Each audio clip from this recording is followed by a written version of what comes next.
trust him? Our system is rigged.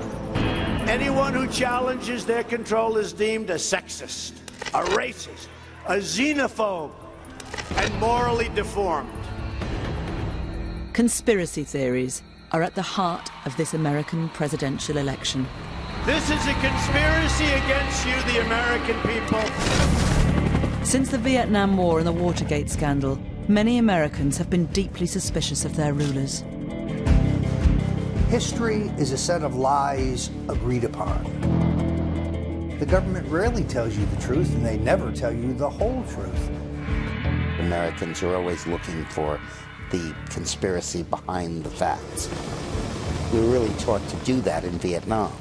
It's just a complete deception in which 58,000 Americans were killed. Donald Trump has made his political career pushing conspiracies.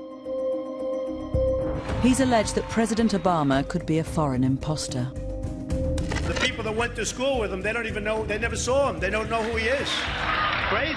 It's the biggest fraud in maybe the history of the world. All right, thank you, and God bless America.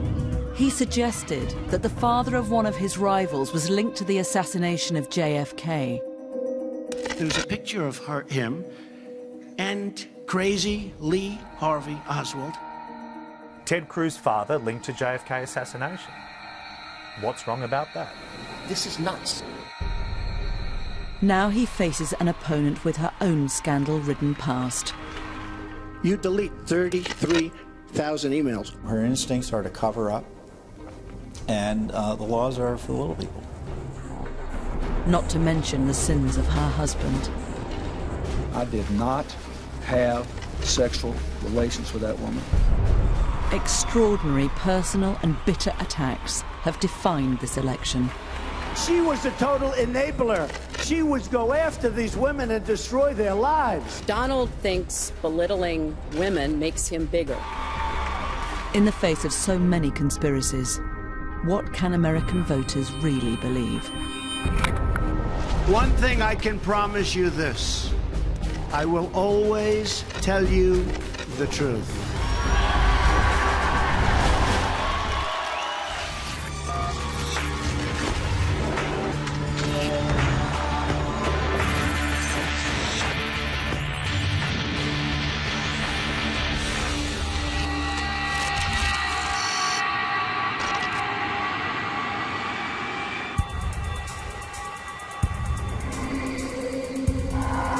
Prepared to take the oath, Senator? I am. In January 2009, Barack Obama was sworn into office as America's first ever black president. That I will... Barack Hussein Obama is not the most common name in the United States. Born to a white Kansan woman and a Kenyan African father, raised by his grandparents in Hawaii. All of those things scream exotic. Congratulations, Mr. President. Obama became the center of a conspiracy theory. The claim that he was born outside the US and was not entitled to be president.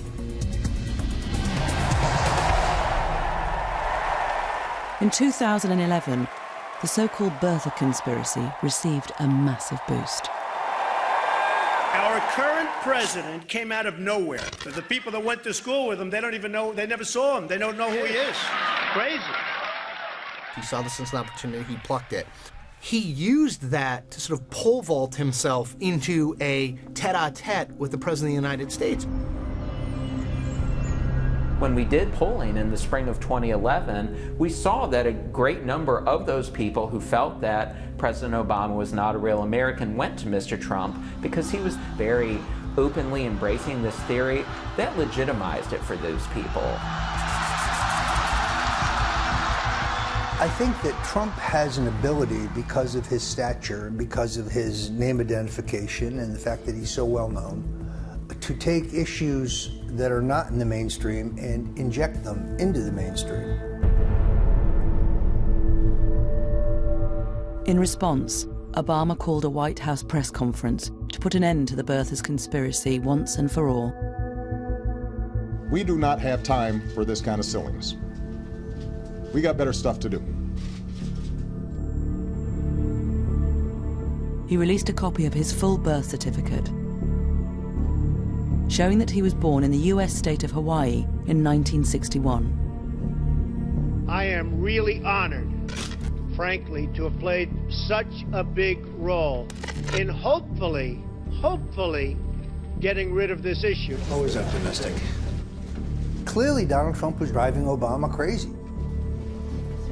Trump was able to elevate the issue to the level that Obama felt compelled to respond. To me, that shows that Trump had an enormous impact. My fellow Americans. But Obama was about to get his revenge. 3 days after the release of his certificate, he ridiculed Trump in a speech to the White House press corps. No one is happier, no one is prouder to put this birth certificate matter to rest than the Donald. And that's because he can finally get back to focusing on the issues that matter. Like, did we fake the moon landing? Well handled, sir. We thought that that would put it to bed, and for the vast majority of the American people, it did put it to bed. But not for Donald Trump, because he was using it as a means to build support for his presidential run.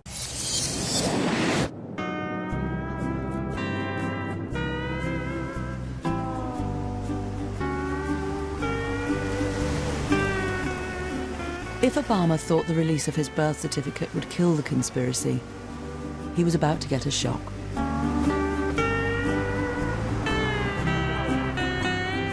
His certificate shows Barack Hussein Obama II was born here at Kapiolani Maternity and Gynecological Hospital in Honolulu.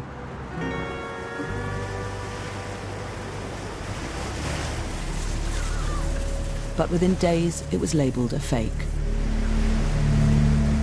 And leading the charge was the recently humiliated property tycoon and reality TV star, Donald Trump.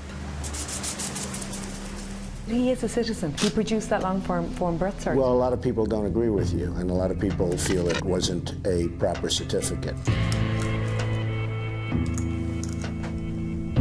Orly Tates is a Californian dentist, originally from Moldova, and a leading light in the birther movement.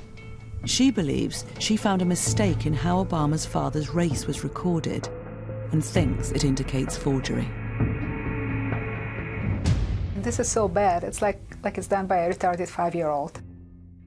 In those years, in 1961, when they were describing races on birth certificate, they would put white, Asian, or Negro, or black. In Barack Obama's alleged birth certificate on this piece of garbage, they're saying African. Well, they didn't use the word African.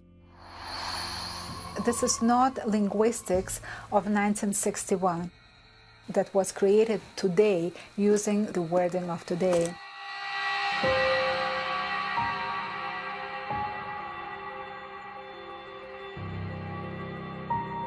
As Orly Tates prepared to legally challenge the authenticity of the birth certificate, she was joined by Paul Eyre, who has over 50 years' experience in typesetting. It's the biggest fraud in maybe the history of the world.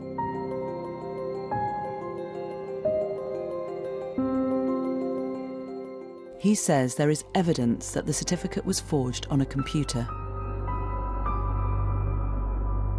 Here, black letters are printed on paper that is solid green. But around the letters are white, halo-like outlines. White on a back document that is printed on the green paper? How did the green go away? It can't. We see white, and the printer doesn't print white. White can't show up on that document. And that is proof by itself, beyond a question. Numerous legal challenges over the birth certificate have all been thrown out. But the birthers are not giving up. I've been accused of being wacko. I don't present evidence to people that's a lie. I concoct it. Look, I'm a Christian. I don't lie. I'm known for that. Donald Trump claimed he was so concerned that he was also investigating Obama's birth certificate.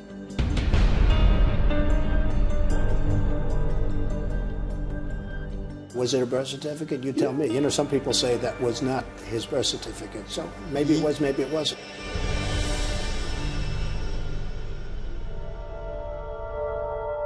So just how credible is the evidence that the certificate is a fake?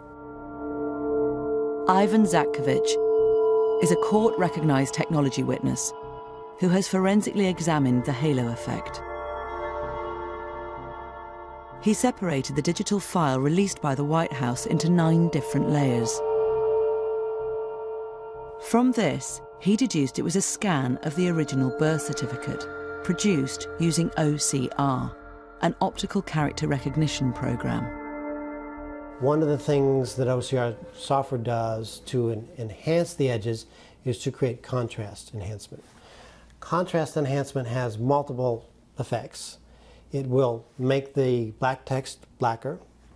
It will make the background slightly lighter, sometimes causing what's called a halo effect. Purely based on the evidence of that PDF itself, I would be probably 80 to 95% confident that the layers were produced by simple contrast enhancement and OCR. The theories of the forgeries are easy to disprove.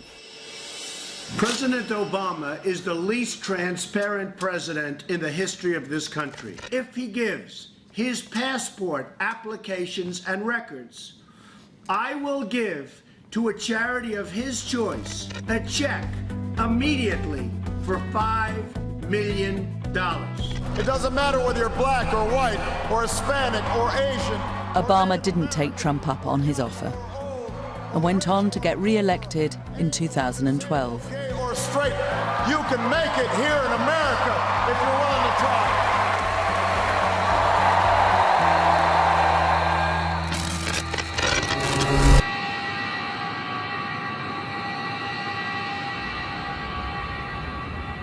A year later, in 2013, the birther conspiracy would take another extraordinary twist. Minutes after this Cessna Grand Caravan plane took off from a Hawaiian island, its single engine failed. Looking outside, you know, can I make it to land? No, there's no way. Okay, prepare for ditching.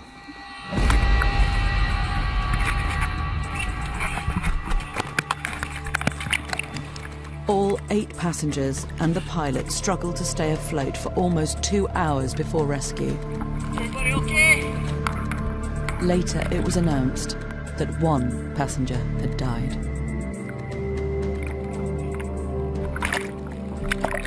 Loretta Fuddy was the Hawaiian health official who had authenticated Barack Obama's birth certificate. I had no idea who Loretta Fuddy was. None. And somebody told me, he says, oh, she's the one that signed Obama's birth certificate. And I go, oh, here we go. The village idiots are going to be coming out in force. Sure enough. Shortly after Donald Trump heard the news, he took to Twitter and wrote, "How amazing. The state health director who verified copies of Obama's birth certificate died in plane crash today. All others lived." The director of health who had the birth certificate died today and everybody else lived. What does that mean? Neil Abercrombie appointed Loretta Fuddy while he was the governor of Hawaii. The implication of that tweet is that she's dead and that somehow is connected to the President of the United States in some ill-conceived and misbegotten attempt to prove where he was born. That is it goes beyond an individual sickness.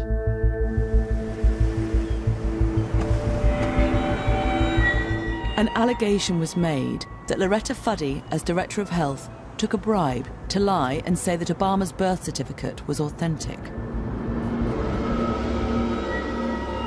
Bertha Doug Voigt claims he found evidence in her financial records that her debts were being paid off at a rate exceeding her official income. If she paid off $70,000 worth of debt with lowered mortgage and credit card stuff, then where'd the extra money come from? She's short at least $50,000. That's the whole point. You're buying the forgery. You got to pay people off. In my opinion, they did.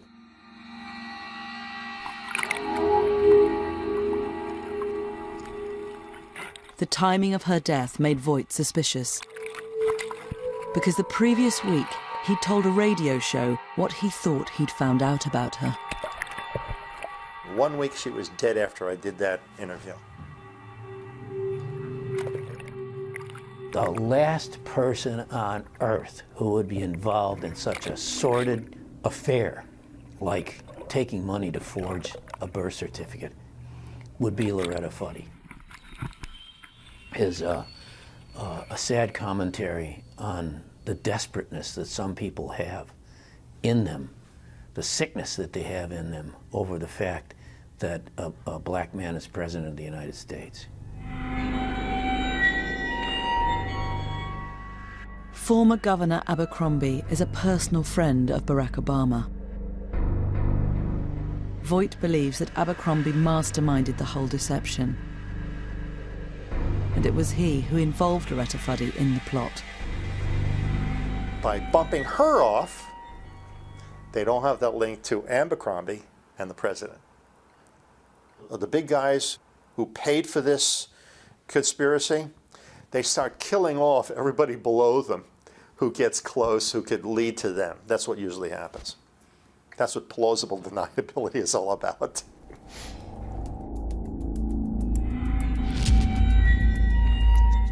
If someone put a small bomb over the magneto and blew up the magneto, it would end the voltage to the cylinders and the plane would lose power, just off the bat.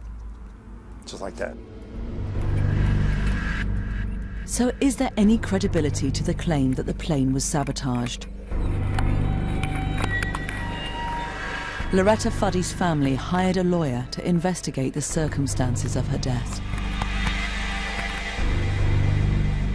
He says he discovered that identical planes had previously experienced the same engine failure. I believe this is at least the fourth one of this particular Cessna that failed for that very reason. So it wasn't something mysterious that someone did to this aircraft. The engine manufacturer, Pratt & Whitney Canada, and plane operator Makani Kai Air paid undisclosed sums to Fuddy's family.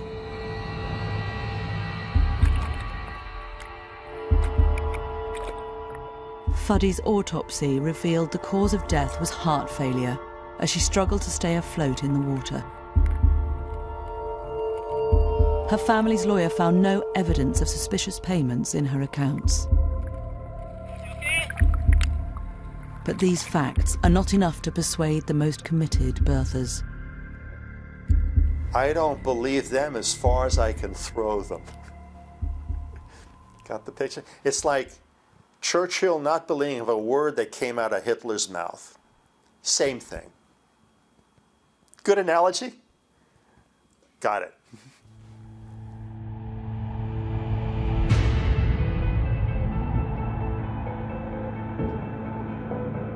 Donald Trump's championing of the birther conspiracy seems to have had a dramatic impact. In 2009, 45% of Republicans nationally said that they thought that Barack Obama was not born in the United States.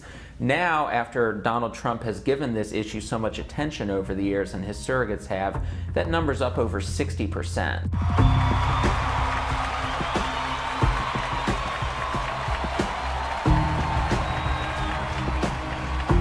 Ironically, Trump himself had gone as far as he could with the birther movement and put the whole thing to bed earlier this year. President Barack Obama was born in the United States, period.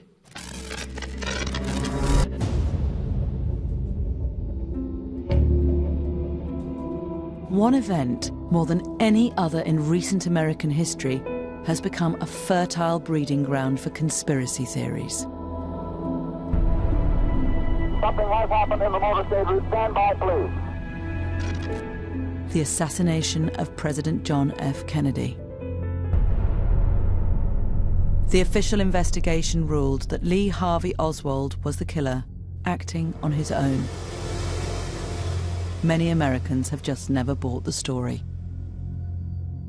Mainstream media has concealed a lot of facts about American history. Things are never exactly the way the government tells them. Even 71% of the people in the American today don't believe Lee Harvey Oswald acted alone.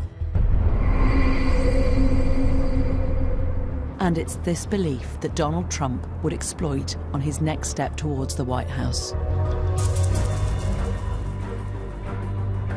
In June 2015, he finally announced he was standing to be the Republican nominee for the presidency. I am officially running for President of the United States. We will make America great again. Thank you. Thank you very much.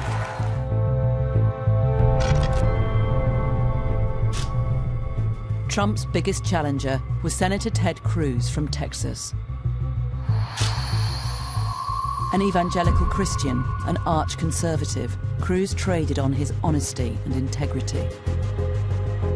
Do we support a campaign that is based on yelling and screaming and cursing and insults? Or do we support a campaign that is a positive, optimistic, forward-looking, conservative campaign? We have lying Ted Cruz. I have to be honest. These people that I'm dealing with are the worst people. He called Ted Cruz Lion Ted, said he puts his hand on the Bible, takes it off, and then he lies and lies and lies. And oh my gosh, that was Ted Cruz. That is, I don't care about rough tactics. I don't like liars. Along with these attacks, it wasn't long before Trump jumped on yet another conspiracy theory. This time, it was linked to Cruz's father. Ted Cruz's father linked to JFK assassination. What's wrong about that? That's an accurate representation of what the story was. What was he doing with Lee Harvey Oswald shortly before the death, before the shooting? It's horrible. Donald Trump, by invoking the Inquirer report, was able to elicit a response from Ted Cruz that effectively made him a spontaneously combustible political candidate. Now, let's be clear. This is nuts. This is not a reasonable position. This is just kooky. And while I'm at it, I guess I should go ahead and admit, yes, my dad killed JFK. He is secretly Elvis, and Jimmy Hoffa is buried in his backyard. This man is a pathological liar. Why did Trump raise this? To get under Ted Cruz's skin. Did it work? Like a charm. Ted got emotional about it, and I think he got emotional about it because it was his father. Like, when you run for president, the idea that it would bring pain on your family is an emotional thing. I don't know his father. I met him once. I think he's a lovely guy. All I did is point out the fact that on the cover of the National Enquirer, there's a picture of him and crazy Lee Harvey Oswald. But they never denied. Did anybody ever deny that it was the father? They're not saying, oh, that wasn't really my father. It's a little hard to do, because it looked like him. Rafael Cruz was born in Cuba. During the Cuban Revolution, he fought with Fidel Castro's rebels against the ruling military dictatorship. He fled to America in 1957. America is the land that welcomed my father as a penniless immigrant. He'd seen oppression, prison, and torture in Cuba. And for him, America was hope. The National Enquirer alleges that after Fidel Castro took power and was viewed as a threat by America, the Cruz family tried to hide Rafael's past. Ted Cruz had lied about his father's links to the pro-communist regime of Fidel Castro.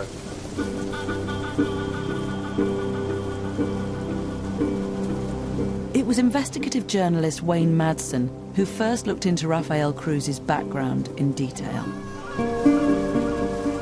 He believes the photograph is evidence of a much deeper conspiracy.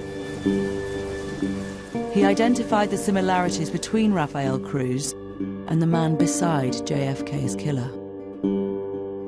He's never told anybody where he was on August the 16th, 1963, although there's some photographic evidence that would show that there's a guy that looked an awful lot like him standing there with Lee Harvey Oswald on August the 16th, 1963. But it's a yes or no.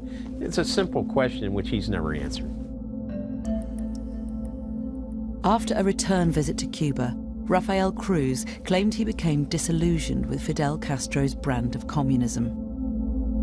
We all thought he was the solution to the dictatorship that was in Cuba. We were all fooled.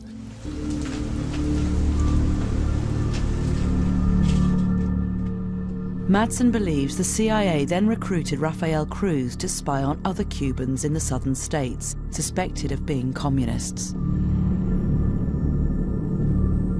But Madsen goes even further.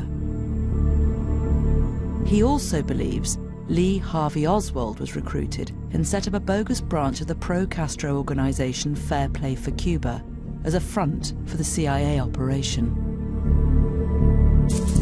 In the intelligence business, that's called a flypaper operation. This was a CIA ploy. Let's see who we can trust in the Cuban community that came to the United States and who we can't trust. In this footage, Oswald is handing out Fair Play for Cuba leaflets with a man Madsen believes is his CIA partner, Rafael Cruz. I think that was him, standing there with Oswald. Madsen also claims Rafael Cruz fled the country rather than face an investigation. I believe Rafael Cruz in 1967, when the New Orleans District Attorney was going full steam ahead with this investigation of the Kennedy assassination, that Rafael Cruz, in order not to be called as a witness by the New Orleans District Attorney, used his connections in the oil industry to leave for Calgary. Rafael Cruz denies he was in New Orleans at the time and has called the claims ludicrous. And Madsen has never had his story published by serious journalistic publications. One thing about the tabloids is, well, maybe the person who reads the Wall Street Journal and the New York Times isn't seeing this, but God, all those ladies that are checking out through the supermarket lane at their local store will certainly see it.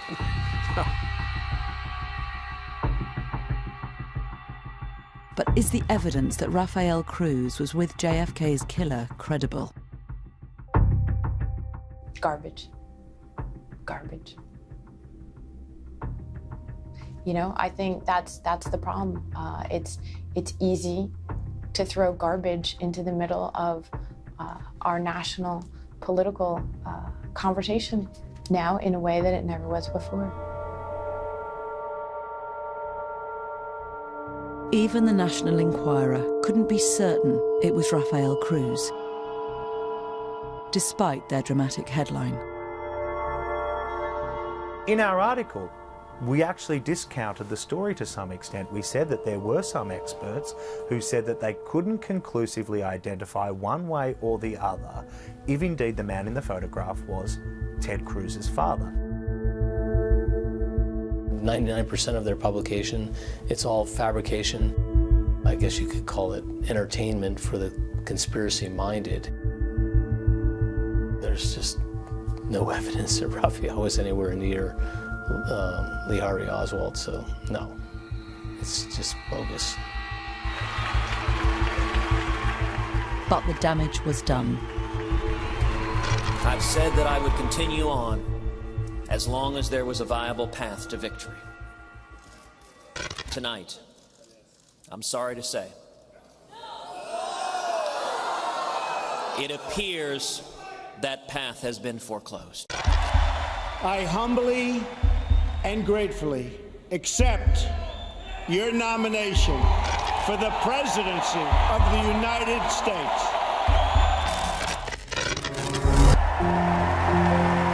I accept your nomination for President of the United States. With Hillary Clinton winning the Democratic nomination, Donald Trump faced the ideal opponent for his unique brand of conspiracy theory politics.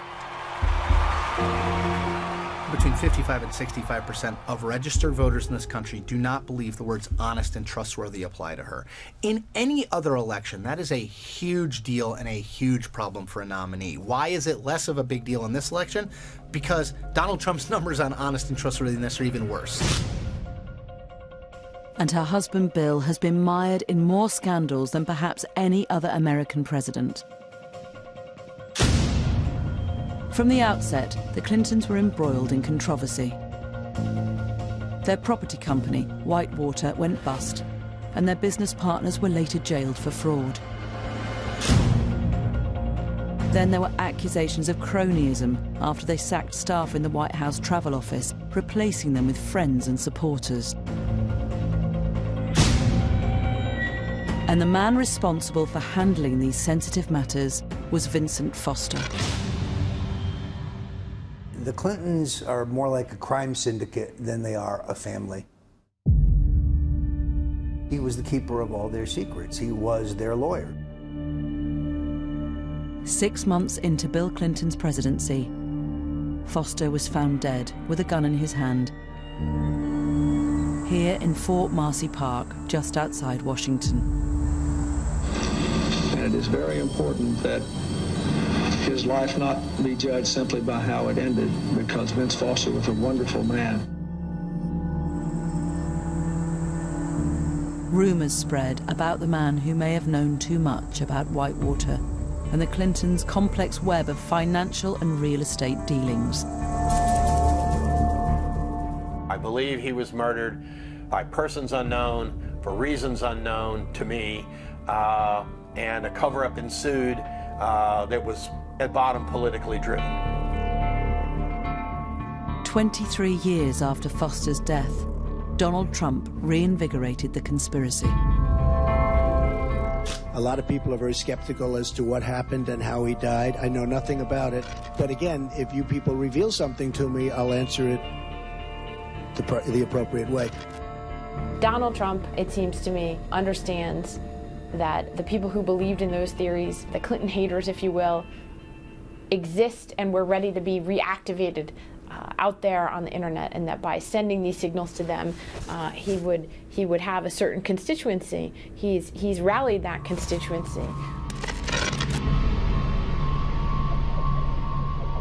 Some of Trump's closest allies accuse Hillary Clinton of criminally covering up the circumstances of Foster's death. My own research indicates that Hillary Clinton had two of her flunkies move the body to Fort Marcy Park so that Vince Foster's office would not become a crime scene. Why do I think his body's dumped? Well, they find his body 30 yards down a muddy trail, but there's no mud or dirt on his shoes, none whatsoever. There are carpet fibers all over his suit, however. That's because they rolled him in a carpet to get him out of there.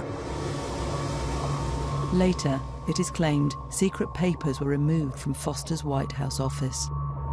Records pertaining to the nefarious activities of the Clintons. Who knows? It could have been anything. They have, these people are a scandal a minute.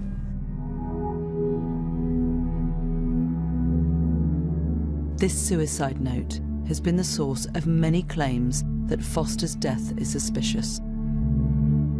I agree with Donald Trump when he claimed that he believes this to be fishy. This note is fishy, and it does stink to the high heaven. Confusion exists about exactly how it was found. A police team searched Foster's office 2 days after he was found dead. White House lawyer Bernard Nussbaum says he searched Foster's briefcase and told a police officer there was nothing in it. He definitely indicated that the briefcase was empty, and then again spread the opening wide and looked in it a second time. 3 days later, the note was found by a White House staff member in the same briefcase, torn into 27 pieces, despite Nussbaum's claim that it had been empty. If the note had been in the bottom of that briefcase, he would have seen it.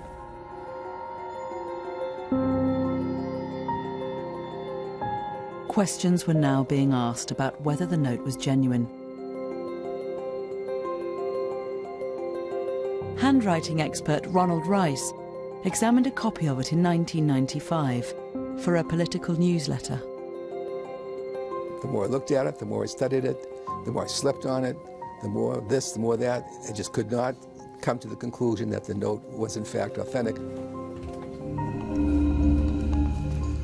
Rice managed to obtain earlier samples of Foster's handwriting in order to compare them to the suicide note. You can plainly see how smooth and clear and clean and pristine that writing sample is compared to this about a month later. It's broken up.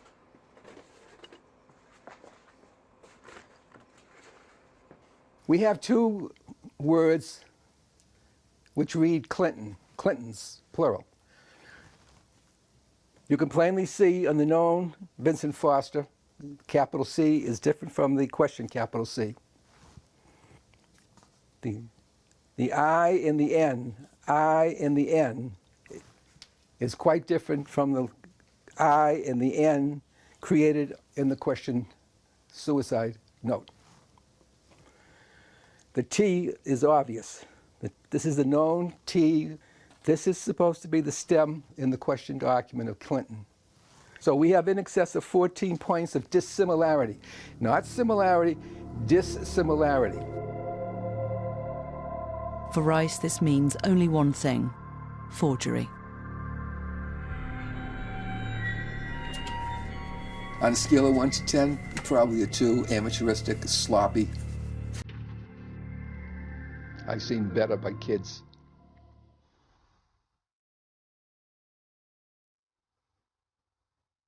So, was there a conspiracy to make Foster's death look like a suicide?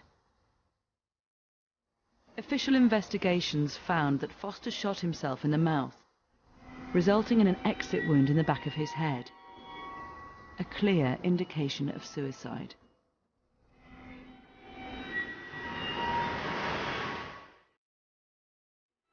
But citizen investigator Hugh Sprunt found a document which convinces him of foul play. We found the medical examiner's report, which is a 2-page report. It's a Virginia medical report. It's a report by Dr. Hout. Sprunt believes that in the report the location of the exit wound on Foster's body has been altered. You look at the word that looked like it was kind of eliminated. It's 4 letters. Could it be neck? An exit wound in the neck could suggest an alternative to suicide. And Sprunt discovered a second reference to the neck. Whoever did the alteration, because clearly it was altered, didn't notice the word neck on page 2, so the document as it officially exists is completely inconsistent because of the alteration. I believe he came to grief elsewhere. I believe, in fact, he was murdered elsewhere. Despite the passing of more than 2 decades, the issue resonated with US voters after Donald Trump raised it. In a poll we did shortly after that, we found that 50% of Trump voters had thought that Hillary Clinton had something to do with killing Vince Foster, and that's truly something that's unprecedented in American history. We've been divided over the years, but you usually don't have a situation where supporters of one candidate hate the other candidate so much that they think that that woman might be a murderer.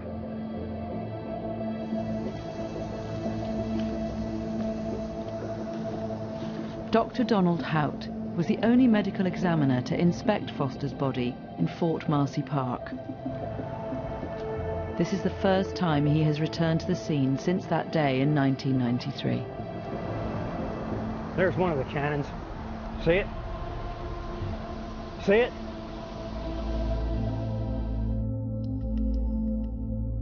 We showed him his medical report, which Hugh Sprunt had found, and asked why there was a reference to a neck wound. He says it is a record of what police initially told him before he examined the body. That was what was reported to me, but not what I saw. That was what was reported to me, but that, in my opinion, was incorrect. I observed no neck wound. Dr. Hout also rejects conspiracy theories that Foster did not die in the park, or that there was foul play. Donald Trump said that the outcome was rather fishy or uncertain, but there was no uncertainty about it whatsoever at all. Without question, he killed himself, yes, without question.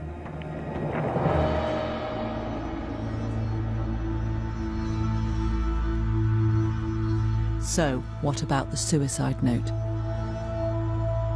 I'm not a conspiracy theorist. Prove me wrong. Prove me wrong.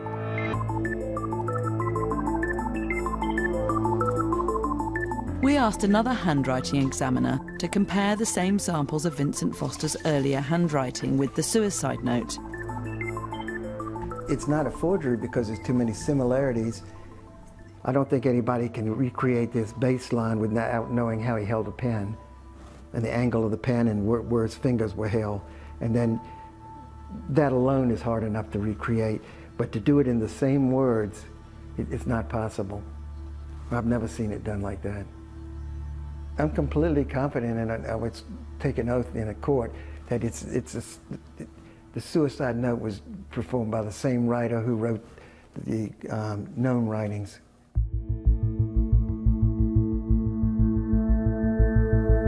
At least 5 official investigations have found that Foster's death was suicide.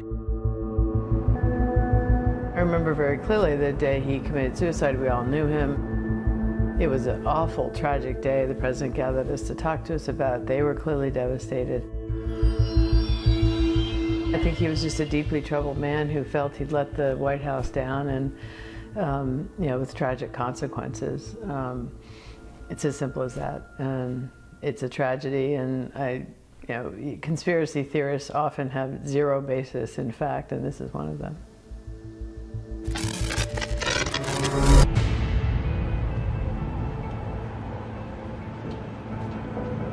But this wasn't the only controversy the Clintons faced in the 90s. And it's Bill Clinton's alleged sexual misdemeanors that have engulfed his wife's presidential bid. What he's done to women, there's never been anybody in the history of politics in this nation that's been so abusive to women.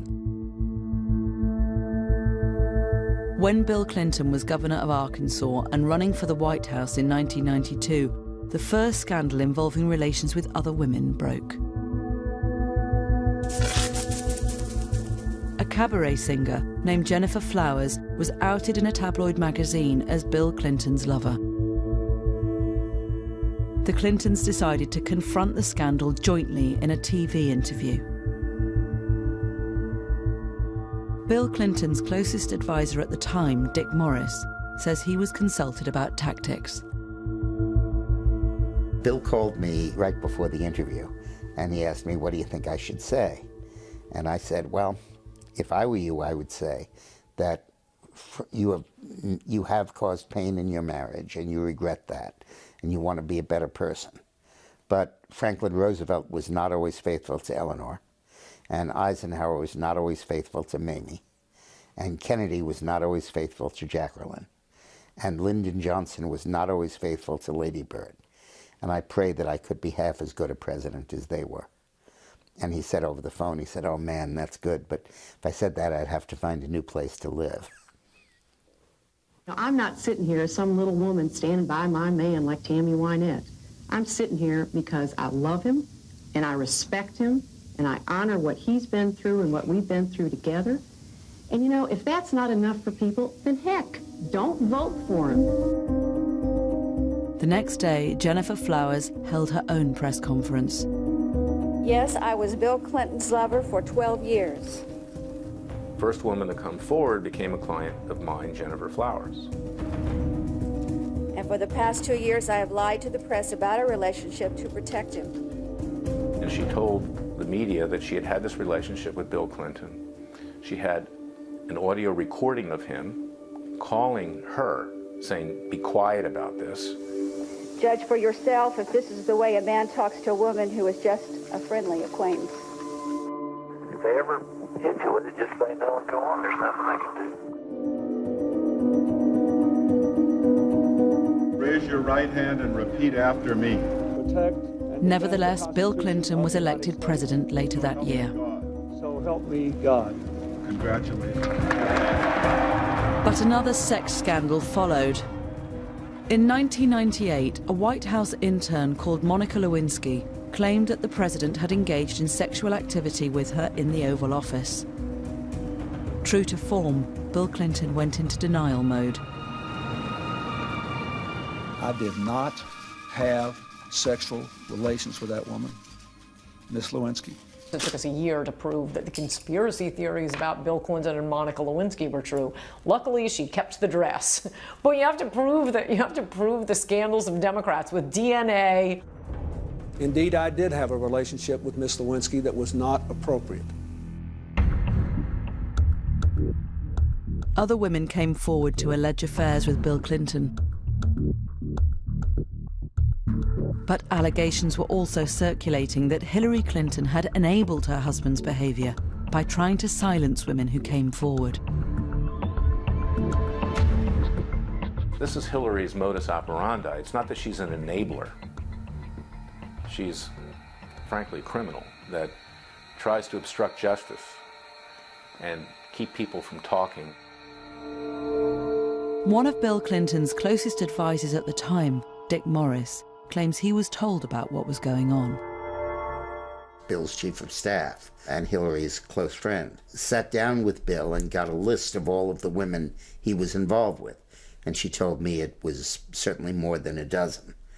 And she hired detectives to dig up dirt on each of these women. And then went to the women and said, if this comes out, we're going to say this and this and this about you. Your abortion, your previous divorce, your bankruptcies, your student loans, your cheating, your shoplifting, what have you. And they dug up that dirt to intimidate the women into silence.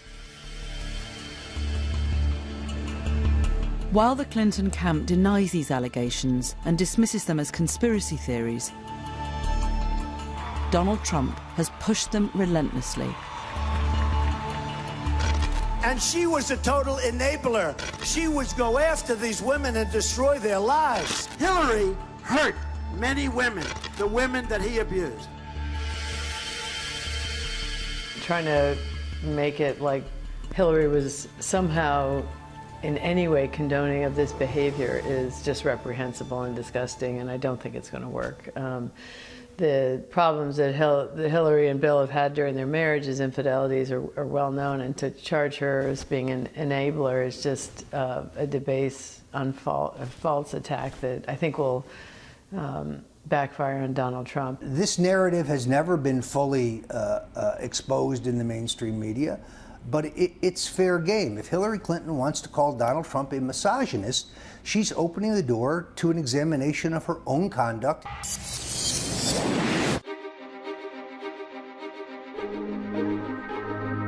The scandals surrounding Hillary Clinton can sometimes seem endless. The most recent concerned her period as Secretary of State under President Obama. It emerged that she used a private email server for official business. Hillary Clinton created an illegal private email server, deliberately, willfully, and with total premeditation. Premeditation. Could be the first way was right, actually. Some in the intelligence community watched in amazement at what was playing out in public in relation to the handling of America's secrets.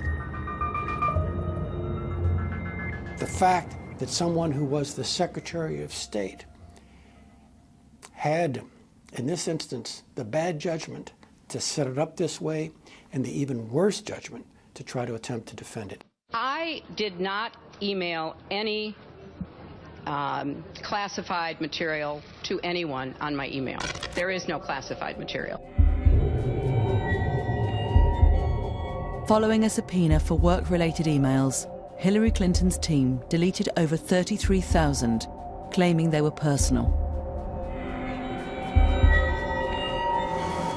The FBI recovered some of them and found that thousands were work-related, and some were classified.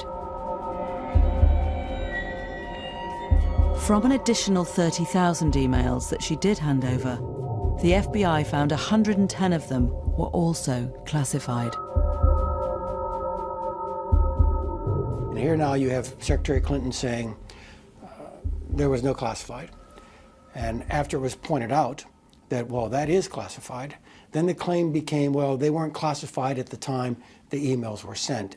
And again, that's inconceivable for someone of my background. Information doesn't get classified by sitting on a server. It begins life as either classified or unclassified information. It's either criminal or it's incompetent. It's one or the other. And neither's acceptable to be president.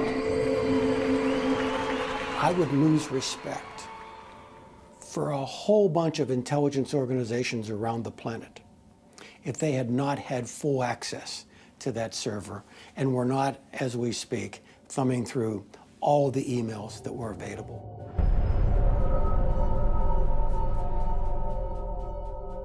At the end of the original year-long investigation, the FBI said it would not prosecute Clinton, despite some damning revelations.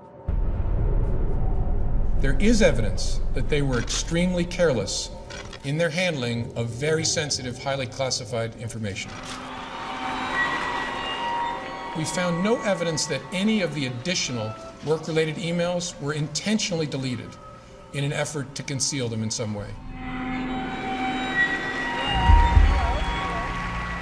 There has never been anything like this where emails and you get a subpoena, and after getting the subpoena, you delete 33,000 emails. It's just awfully good that someone with the temperament of Donald Trump is not in charge of the law in our country. Because you'd be in jail. In a democratic republic, we have laws that govern the use of government computers and making sure that the public has a record of what you're doing in office. And she didn't want the public to have that record. Donald Trump is trying to desperately find anything that he can put out there to cause doubt in Hillary's honesty and integrity, and so he's going to keep harping on this, drip, drip, drip, with no basis for really any investigations or criminal activity, but he's grasping at straws because he can't run on anything other than fear and conspiracy theories.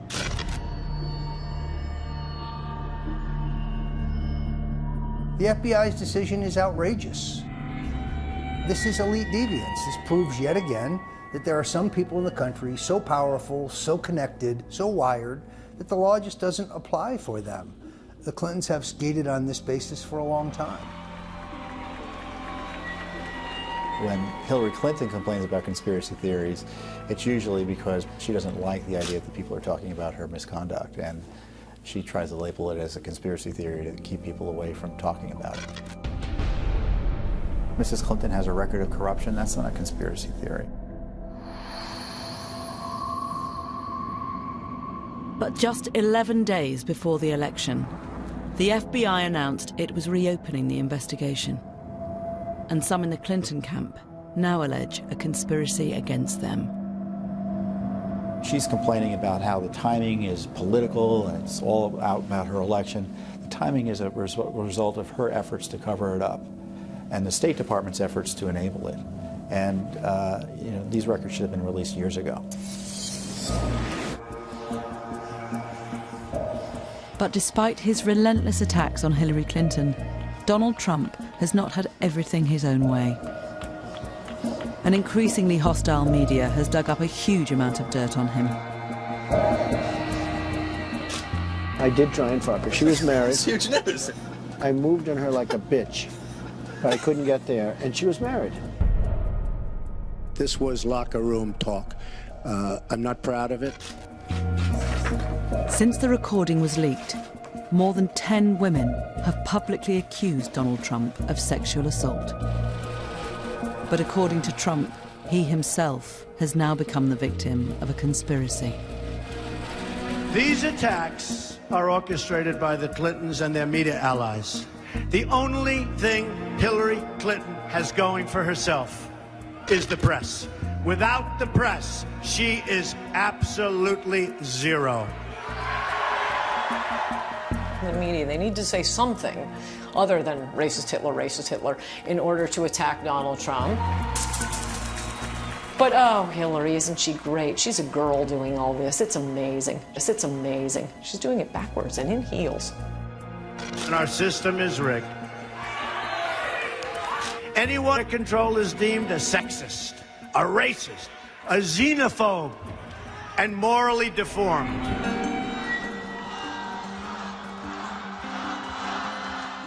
Trump is even implying that if he loses, he will be the victim of the ultimate political conspiracy, electoral fraud. I hear these horror shows, and we have to make sure that this election is not stolen from us and is not taken away from us. What he's doing is creating a set of circumstances. Elections rigged, the media is against me, these polls are, leading people astray. That allows him on November 9th, if he does lose, to say, well, of course, I lost. I will totally accept the results of this great and historic presidential election if I win. Trump supporters argue he speaks for many millions of Americans who feel failed by a corrupt political establishment. Donald Trump is no conspiracy theorist. He's no wacko. He represents a fundamental force that's sweeping the United States. I take all of these slings and arrows gladly for you.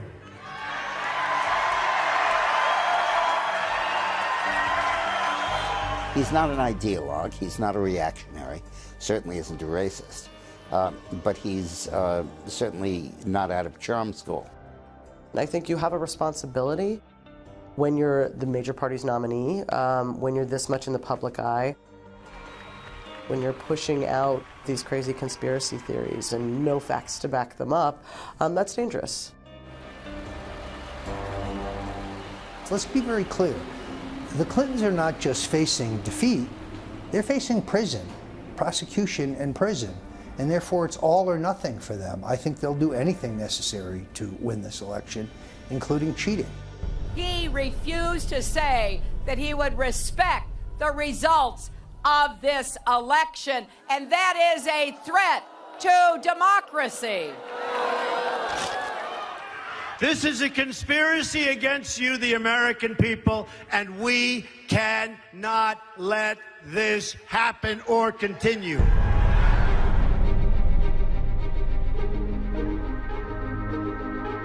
Panorama meets some of those who fear what Trump as president would mean for them, available on BBC iPlayer, and who will be supporting Donald. Radio 4 meets the Unswayables, Trump's loyal army, available online. Now, had you been watching BBC One, you'd have seen Lord Sugar fire another candidate. Perhaps tonight was a surprise. You're fired next.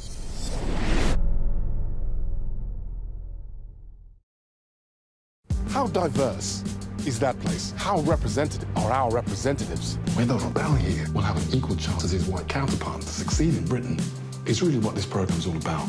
Could he actually dare to be a Prime Minister? Will Britain ever have a black